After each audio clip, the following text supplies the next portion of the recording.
Hello students, आज की class में आपका स्वागत है। बच्चों, इन दिनों समूचे भारत में के गांवों में ब्राह्मणों का बड़ा महत्वपूर्ण स्थान होता था। उन्हें जगह जगह गांवों के गांव दान में दिए जाते थे ताकि वे वहां बस जाएं और पूजा पाठ करके लोगों को शिक्षा प्रदान करें। इन्हें ऐसे गांव जिन्हें ब्राह्मणों को दान में दिया जाता था उन्हें ब्रह्मदेय कहा जाता था। इस समय महिलाओं पर भी तरह तरह की पाबंदियां लगाई गई थी। अपनी मर्जी से पढ़ना, शादी करना, यात्रा करना, व्यवसाय करना, लोगों से मिलना जुलना, ये सब अच्छा नहीं समझा जाता था।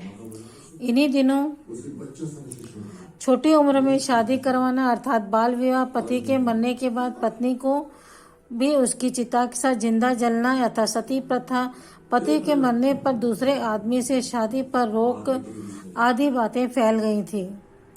इस कारण महिलाओं के समाज में अपनी पहचान बनाने का मौका नहीं मिल रहा था।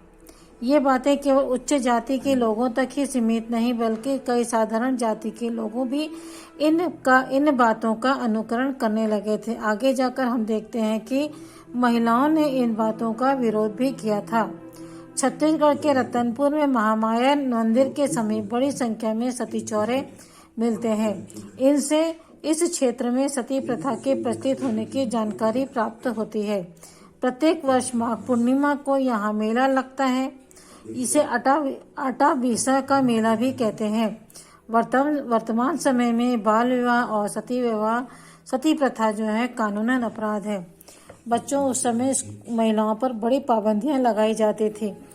उन्हें अपनी मर्जी से पढ़ने की स्वतंत्रता नहीं थी, शादी करने की स्वतंत्रता नहीं थी, कहीं यात्रा करने की स्वतंत्रता नहीं थी और न ही वह अपने मर्जी से कोई व्यवसाय कर सकती थी, न ही किसी से मिलना जुलना कर सकती थी।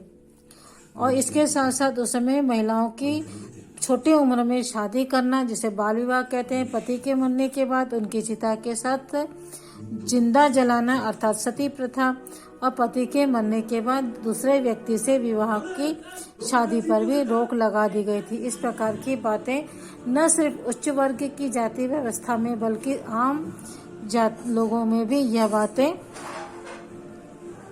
साधारण लोगों भी जाति के लोग भी इन बातों पर अनुसरण करने लगे थे। आगे चलकर हम देखते हैं कि महिलाओं ने इन सब बातों का विरोध किया और उन्हें स्वतंत्रता भी प्राप्त हुई। इस समय छत्तीसगढ़ के रतनपुर नामक में महामाया मंदिर के पास बड़ी संख्या में सती चौरे मिलते हैं। इस बात का सबूत है कि छत्तीसगढ़ में भी सती प्रथा प्रचलित थी। प्रत्येक वर्ष माघ पूर्णिमा के दिन यहाँ पर मेला लगता है।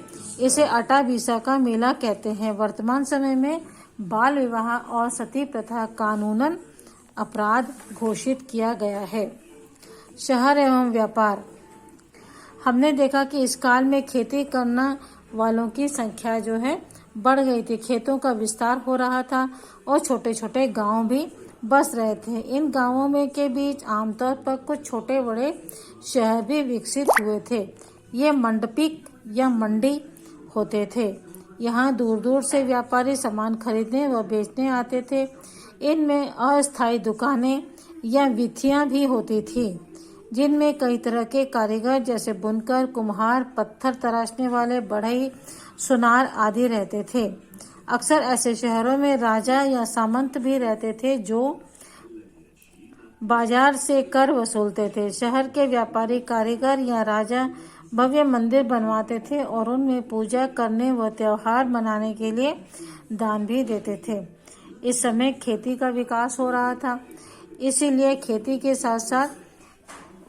के विकास होने के कारण यहाँ पर छोटे छोटे गांव भी बस रहे थे। गांव में के बीच आमतौर पर कुछ छोटे शहर भी विकसित हुए। यहाँ पर मंडपिक अर्थात मंडी, व्यापार के लिए मंडी की स्थापना होती थी और दूर दूर से व्यापारी यहाँ पर सामान लेने और बेचने आते थे। इनकी अस्थायी दुकानें थी। इनमें स्थायी दुकानें या वीथियां भी होती थी, जिनमें कई तरह के कारीगर जैसे बुनकर, कुम्हार और पत्थर तराशने वाले, बढ़ई, सुनार आदि भी काम करते थे। इन शहरों में या गांवों में रहते थे। अक्सर ऐसे शहरों में राजा या सामंत जो है व्यापार पर, बाजार पर कर वसूल करते थे और व्यापारी, कारीगर या राजा भव्य मंदिरों का निर्माण भी करते थे और उनमें पूजा करने व त्योहार मनाने के लिए उन्हें दान भी देते थे। दक्षिण भारत की अधिकांश आर्थिक उन्नति में मंदिरों की बहुत बड़ी महत्वपूर्ण भूमिका है। राजाओं और सामंतों ने अपने द्वारा अपने वंश की प्रतिष्ठा बढ़ाने के लिए कई विशाल अलंकृत मंदिरों का निर्माण कराया। इन मंदिरों में बड़े बड़े गांव से लगान प्राप्त होते थे।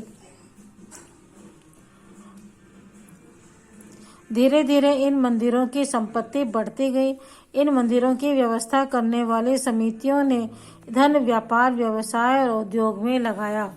इस समय दक्षिण भारत में आर्थिक उन्नति हुई और विशाल बड़े बड़े मंदिरों का निर्माण कराया और इन मंदिरों को राजाओं ने कई दान भी दिए, जिससे कि मंदिरों की व्यवस्था करने वाली समिति ने इस धन को व्यापार, व्यवसाय और उद्योग में लगाया। इतना ही नहीं, ये मंदिर द्वारा बड़े पैमाने पर लोगों को ब्याज के रूप में भी धन दिया जाता था। विशाल मंदिर निर्माण से बड़ी संख्या में मजदूर, कारीगर, व्यापारी, व्यवसायी और ब्राह्मण एक जगह एकत्रित होने लगे, जिससे कि बड़ी संख्या में नए विशाल शहरों का निर्माण हुआ। इन दिनों व्यापारी न केवल भारत के विभिन्न देशों में भी जाते थे, भारत के विभिन्न देशों में व्यापार करते थे, बल्कि दूर दूर के देशों से भी व्यापारी व्यापार करने के लिए भारत आते थे। भारत में समुद्र तटों से खासकर गुजरात, कोंकण, केरल, तमिलनाडु के बंदरगाहों से दूर दूर के व्यापारी समुद्री व्यापार होता था। दक्षिण भारत के व्यापारी नाना देशी मणिग्रामम नाम की श्रेणी या समूह बनाकर आपसी हितों की रक्षा करते थे। वे चीन, दक्षिण पूर्वी एशिया, अरब देश, ईरान और अफ्रीका में जाकर व्यापार करते थे। उसी समय अरब, मध्य एशिया, चीन आदि देशों के व्यापारी भारत आते थे। वे विदेशी व्यापारी भारत के तटीय प्रदेशों में बसने लगे थे। इस तरह यहाँ के लोग दूर दराज के गांवों में की संस्कृतियों व धर्मों के संपर्क में आए और उनसे प्रभावित हुए। केरल व तमिलनाडु में चीनी, एशियाई व यहूदी आकर बसे। गुजरात व केरल में अरबी व्यापारी ये भारत के से मसाले, कपड़े, चावल आदि खरीदकर अपने देशों को भेजते थे। जैसे जैसे शहर बढ़ने लगे, यहाँ पर विभिन्न शहरों से ही नहीं बल्कि विदेशों से भी व्यापार होने लगा था। यह व्यापार समुद्र के रास्ते अधिक होता था। विदेशी व्यापारी जो हैं गुजरात, कोंकण, केरल, तमिलनाडु के बंदरगाहों से भारत आते थे और ये लोग वहाँ पर व्यापार करते थे, विभिन्न स्थानों से व्यापार करते थे।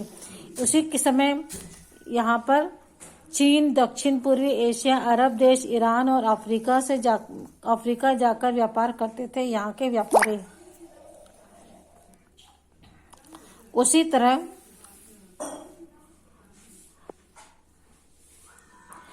कुछ लोग जैसे भारत आते थे तो भारतीय व्यापारी भी जाकर के दूसरे देशों में व्यापार करते थे। अरब, मध्य एशिया, चीन आदि देशों के व्यापारी भारत आते थे। ये विदेशी व्यापारी भारत से के तटीय प्रदेशों में बसने लगे थे, जिसके प्रभाव से भारतीय संस्कृति भी आने लगी थी। दूर दराज से लोग यहाँ की संस्कृतियों व धर्मों के संपर्क में आने लगे, इसी से प्रभावित भी हुए। इसलिए केरल में और तमिलनाडु में चीनी, ईसाई और यहूदी आकर बसे। गुजरात व केरल में अरब व्यापारी ये भारत से मसाले खरीदकर अपने देश को भेजते थे। मसाले, कपड़े, चावल आदि खरीदकर अपने देश को भेजते थे। बच्चों, इसके साथ ही इस वीडियो में इतना ही। अगले वीडियो में हम इसके आगे देखेंगे। Okay, bye.